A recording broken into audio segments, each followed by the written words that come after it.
Okey, itu ceritanya hari ini kita nak beri tumpuan dan juga fokus khusus berkenaan dengan percukaian ini. Tak ada GST tahun ini, itu yang dikatakan oleh Perdana Menteri. Jadi Tetapi apa langkah strategi apa kerajaan lagi untuk ap jana pendapatan? ya, itu persoalannya. Jadi bersama dengan kami menerusi Google Meet, ada dua tetamu ketika ini. Profesor Madya, Dr. Irwan Shah Zainal Abidin, Pensyarah Kanan Pusat Pengajian Ekonomi Kewangan dan Perbankan Universiti Utara Malaysia, dan juga Hafizi Razali, Pengarah Bersekutu Bower Group Asia. Kepada kedua-dua tetamu, kita nak mulakan satu soalan asas lah. GST sebelum ini dibuat, apa fokus ataupun penilaian yang dilakukan dalam melaksanakan GST sebelum ini, sebelum dijadikan zero rated semula? Bagaimana mungkin kita boleh melihat dari segi adakah gaji semata-mata, kerana PM menyebut bahawa Datuk Seri Anwar Ibrahim menyebut bahawa gaji belum cukup lagi. Gaji rakyat ini masih lagi rendah. Jadi GST ini tak boleh dilaksanakan. Saya nak mulakan dengan Dr. Irwan terlebih dahulu dari segi penilaian pelaksanaan GST sebelum ini yang membolehkan ianya dilaksanakan. Dr. Irwan. Pertama sekali, saya bersetuju bahawa pada ketika ini keadaan memang tidak mengizinkan kita melaksanakan GST. Tapi bagi saya, bukan sahaja masalah ataupun isu pendapatan rakyat, tetapi juga dia melibatkan keseluruhan ekosistem ekonomi yang berada pada fasa pemulihan. Ini kita perlu faham.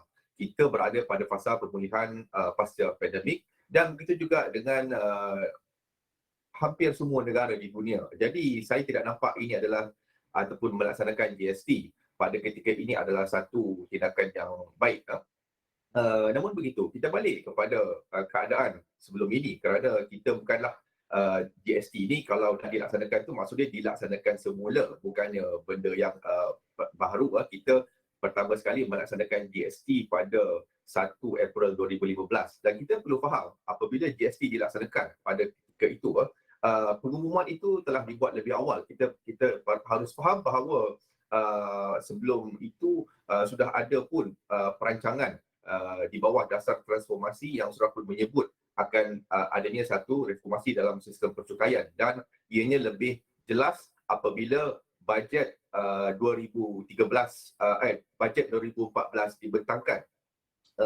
Kita lihat bajet 2014 itu pada tahun 2013. Jadi maksudnya sudah ada beberapa tahun untuk persediaan kita nak mengubah sistem percukaian ini. Apakah pada ketika itu dari segi consideration, bagi saya pendapatan bukanlah satu consideration utama, kerana kalau kita lihat pada ketika itu lebih 160 negara, sekarang dah lebih 170 negara.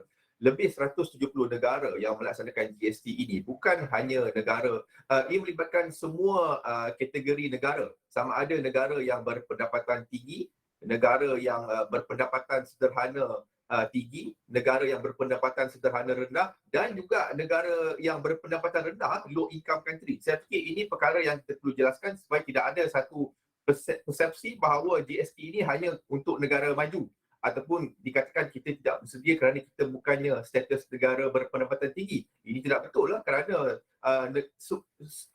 semua kategori negara yang lebih 170 yang telah melaksanakan GST itu adalah melibatkan pelbagai kategori, daripada negara berpendapatan tinggi sehinggalah negara berpendapatan rendah. Jadi saya fikir ada beberapa consideration yang penting perlu dilihat, dan saya lihat pada ketika mula-mula kita melaksanakan GST itu, consideration yang penting adalah kita nak mengurangkan kebergantungan hasil kita kepada hasil minyak.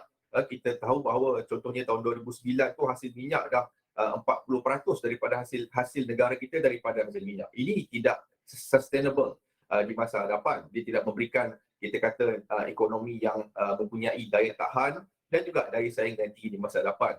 Itu saya fikir consideration utama, dan kita lihat selepas GST dilaksanakan tahun 2017 misalnya, kebergantungan hasil kita kepada minyak sudah berkurangan sehingga 14%. Jadi ini menyebabkan ekonomi kita lebih mampan dan juga lebih kita kata broad base dari segi pungutan cukai itu. Yang kedua, kita juga melihat isu shadow economy ataupun black economy. yang sebenarnya agak berleluasa di Malaysia sebelum GST dilaksanakan. Jadi apabila GST dilaksanakan, ini dapat mengatasi masalah ini dengan agak signifikan. Kalau kita tengok data pun sebelum GST dilaksanakan sebelum ini, kita tengok sekitar 25% daripada KDNP kita adalah daripada shadow ataupun black economy ini, dan selepas GST dilaksanakan ia telah pun berkurangan pada sekitar 10%. Jadi ini juga sebenarnya consideration kenapa GST patut dilaksanakan. Dan saya melihat secara peribadi, GST ini adalah bukan sahaja perlu dilihat hanya untuk nak meningkatkan pendapatan ataupun hasil negara semata-mata, kerana saya melihat banyak manfaat dari segi sosioekonomi. Contohnya kita tengok dari segi pengurangan dari segi kesenjangan dalam agihan pendapatan. Kalau kita tengok Gini GST dilaksanakan itu pada sekitar 0.44 dan selepas GST dilaksanakan koefisien Gini kita sudah pun berkurangan pada 0.39, dan lihatlah apa yang berlaku apabila GST dihapuskan. Nilai Gini koefisien itu meningkat semula kepada 0.4 lebih.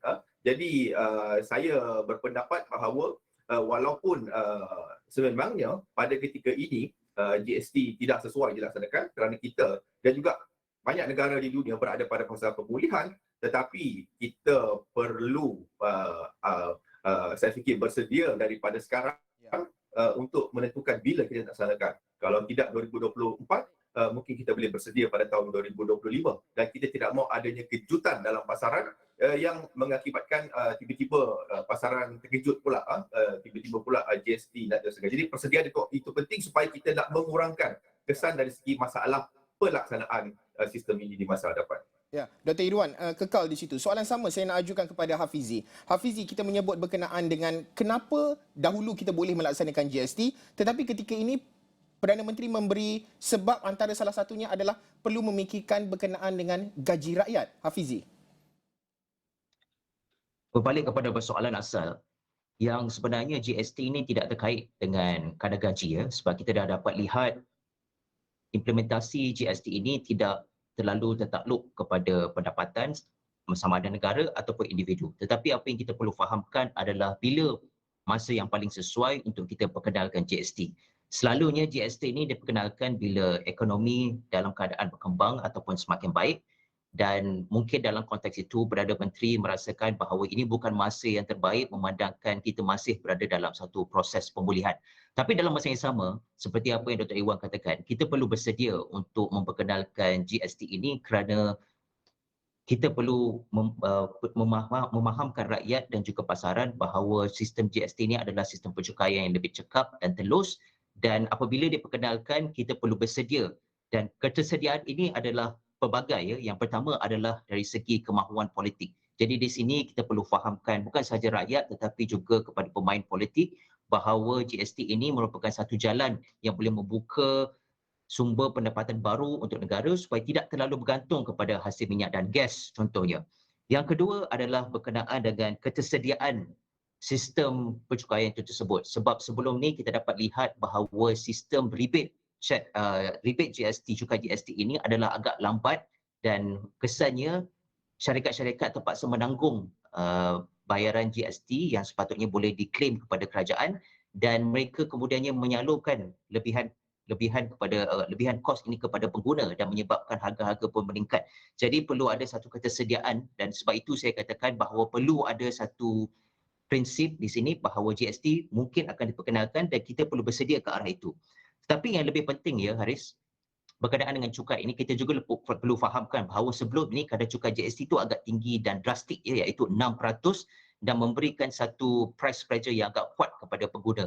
Jadi mungkin untuk kali ini kita boleh pertimbangkan supaya kadar cukai itu tidak terlalu tinggi, dan mungkin kita boleh mulakan pada kadar yang lebih rendah iaitu mungkin 2 ataupun 3%, dan kemudiannya kita perlu fikirkan juga apa barang-barang yang perlu dicukaikan, kerana kita perlu faham bahawa tujuan pencukaian itu adalah untuk mencukaikan perbelanjaan yang lebih ataupun pendapatan yang lebih. Tapi dalam konteks ini kita tidak mahu GST ini guna pakai ke atas mereka yang berpendapatan rendah, dan dalam konteks itu kita perlu mengenal pasti apakah barangan-barangan yang kebanyakan daripada rakyat yang berpendapatan rendah membeli, dan kita zero rate kan barangan-barangan tersebut supaya kosnya itu tidak terkesan kepada pengguna-pengguna, terutamanya mereka yang berpendapatan rendah.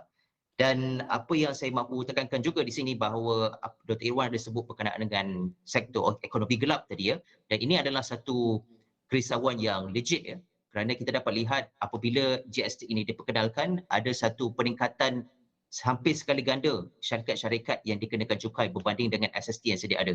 Jadi berbalik kepada persoalan asal, ia tidak bergantung kepada gaji, tetapi timing masanya perlu ditentukan dengan tepat oleh kerajaan, tetapi sebelum kita sampai kepada tahap timing yang sesuai itu, kita perlu bersedia dari segi sistem, dari segi kemahuan politik dan dari segi pendidikan awam. Aris. Jadi Hafizi, jadi apakah indikator lain yang membolehkan lagi pelaksanaan cukai GST selain daripada lihat kadar gaji ini sahaja?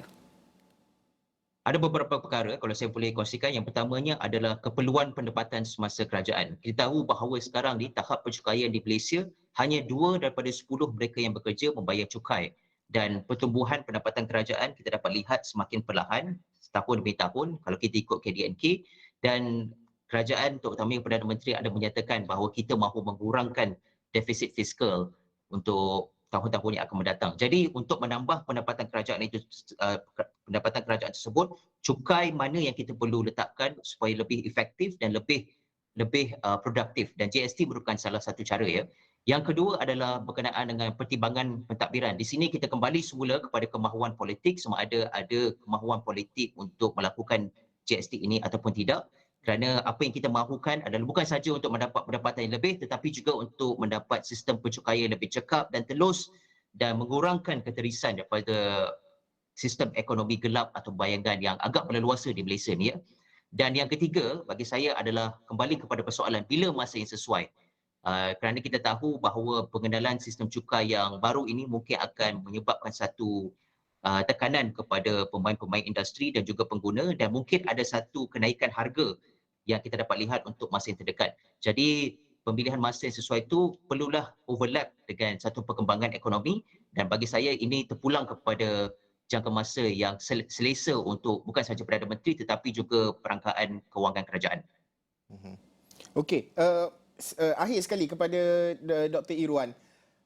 Sebelum ini kita lihat kerajaan terutamanya Pakatan Harapan menentang pelaksanaan GST, tapi kali ini terdapat ura-ura untuk dilaksanakan semula. Bagaimana isu politik itu perlu diketepikan dalam memastikan bahawa dah jadi kerajaan, fokusnya adalah untuk menambahkan hasil, menoktahkan segala isu-isu melibatkan dari segi pasaran gelap dan pelbagai lagi isu ketirisan dan sebagainya. GST salah satu cara, Perdana Menteri juga mengakui perkara tersebut. Bagaimana perkara ini perlu dilaksanakan dengan terus berhemah dan berhati-hati untuk masa-masa akan datang, Dr. Irwan? Ya, saya setuju dengan apa yang disebutkan oleh Hafizi tadilah. Ya, ini isu iltizam politik kerana kita tahu bahawa ini perkara ini akan dipolitikkan. Tapi saya fikir kalau kita nak belajar daripada pengalaman lepas, pengurusan maklumat itu penting. Bagaimana kita nak menyampaikan maklumat kepada rakyat untuk memberikan satu kesedaran dan juga informasi dan juga kepentingan GST ini. Sebab kalau kita lihat isu yang lebih penting tu, saya fikir ada dua di sini. Yang pertama tu isu keadilan, seperti yang disebutkan oleh Hafizi juga, sebelum GST dilaksanakan, yang membayar cukai itu tak ramai. Jadi GST ini bagi saya ada elemen keadilan dari aspek itu, kerana siapa yang beli dia kena bayarlah. Dan dari aspek perbelanjaan kita tahu bahawa mereka yang berpendapatan tinggi akan berbelanja lebih, dan mereka berbelanja item yang besar, dan kadar cukai itu akan mereka akan membayar lebih lah. Dan dalam konteks ini saya nak juga kaitkan isu yang kedua yang juga begitu penting dalam konteks keadilan ini, iaitu cukai itu bila dilaksanakan perlulah adanya elemen progresif. Ini saya fikir pun juga disentuh dalam Belanjawan 2023 lepas. Jadi yang penting tu memang kita tahu GST dia punya asas memang secara konsepnya dia regresif, tapi pelaksanaan dia dia boleh jadi progresif. Jadi ini yang model progresif inilah yang saya fikir perlu dibincangkan dan perlu dilihat dengan lebih mendalam supaya kita memastikan tidak ada kesan yang akan memberikan implikasi yang teruk dari segi peningkatan harga barang dan juga beban kos sara hidup kepada golongan yang berpendapatan rendah. Ya. Dr. Irwan, sudah tentu kita akan terus membincangkan isu ini dari semasa ke semasa. Berapa peratus pelaksanaannya itu masih lagi menjadi tanda tanya. Kita nantikan. Kita mungkin akan terus membincangkannya dari semasa ke semasa. Terima kasih sekali lagi Profesor Madya Dr. Irwan Shah Zainal Abidin, Pensyarah Ekonomi Universiti Utara Malaysia UUM, dan juga Muhammad Hafizi Muhammad Razali, Pengarah Bersekutu Bower Group Asia.